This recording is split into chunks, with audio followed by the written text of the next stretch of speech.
When I was 22 years old, I didn't want my revolutionary boyfriend anymore until I saw him in the hallway. My 19-year-old cousin in Piscataway had just got pregnant. That's why I was celibate. The revolutionary was sometimey, and you can't be having relations with a guy that's sometimey. I saw him in the hallway of the academic building. He came over and smiled. "I love you," he said. I reached into my bra.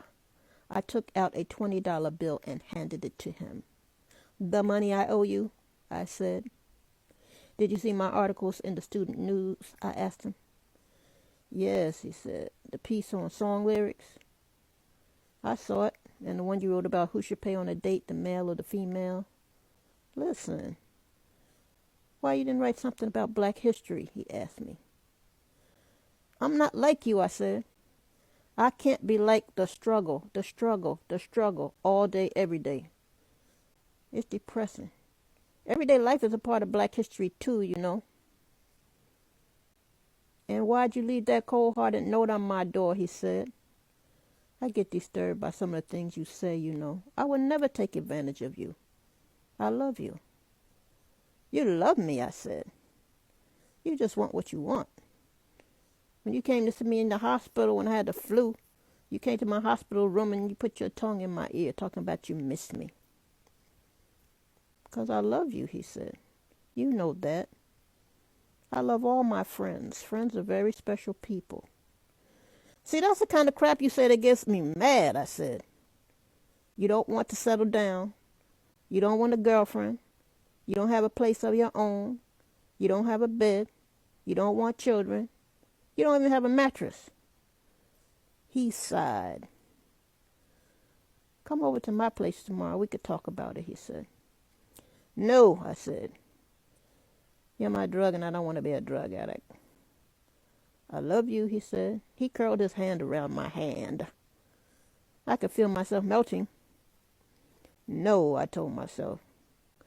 But just as I was about to tell him no, my mouth opened up and told him yes. "Okay," I told him. "I'll come over. But I'm not spending the night. I'm just coming to talk." I told myself I was just going to talk. And I really meant it. But then I got over there and I saw he had bought a bed.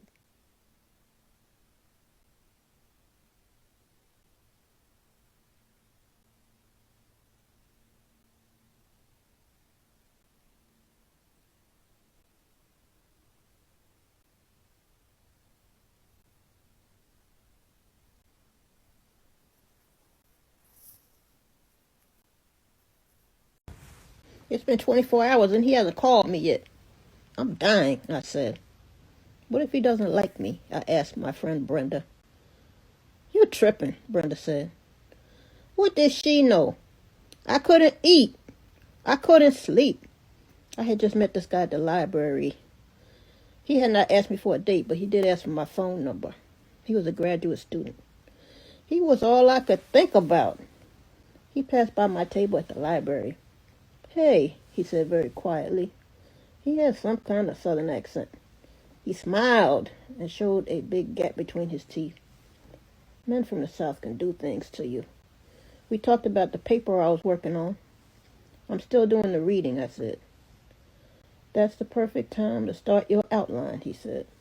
He ripped a piece of paper out my notebook and wrote down vertically on the paper. He said softly, 'Provide thesis statement. Common assumptions. Give 3 supporting statements. Statement 1, your research data footnotes. Statement 2, statement 3, give your research data footnotes. Conclusion, reiterate your thesis statement. Offer conclusions you have determined and offer closing thoughts on future action.' He had not said anything flirtatious, but he made all of that sound like a bedtime story, and I felt hot suddenly. He handed me the paper. He said, 'Learning to present information clearly is very important. Our people need to know how to effectively communicate. It's an important tool against the struggle for liberation. and combating racist oppression. And he stood up. Oh no, he was going to leave. I like you, I said, out of nowhere. I never said that to a guy before, that somebody I just met. Never in my life. I was usually cold and unfriendly. But he did something to me. I was no longer the cold girl that cut men down. He cut me down into pieces. He did something to me. Something changed.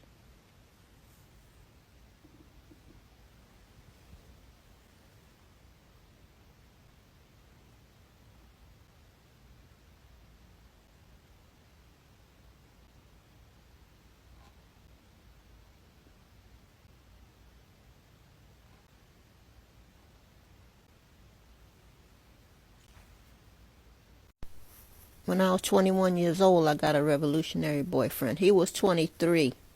He had a room but no bed. I went over there at 1 o'clock in the morning after midnight after a party. I made him wait 3 weeks.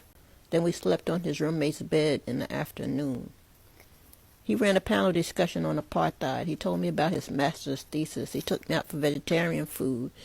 And he sat on his couch grading students' papers. I'm leaving, I said.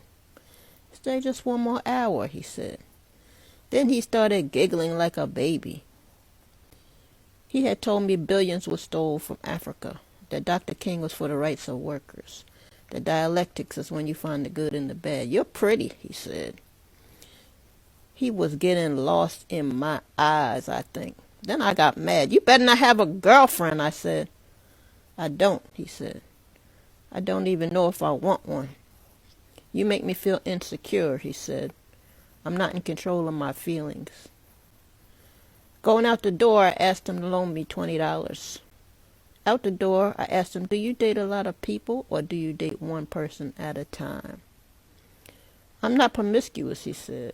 There's too many diseases out here. I called Brenda later. I told Brenda he was slick with that answer to the question, do you date other people? Better than defense attorney Perry Mason. He walked me downstairs. I thought he didn't like little kids, but when we went outside, he was talking to the kids on their bicycles. Where are you from? He shouted at them. Africa, they said. What do you want? Freedom. When do you want it? He asked them. Now.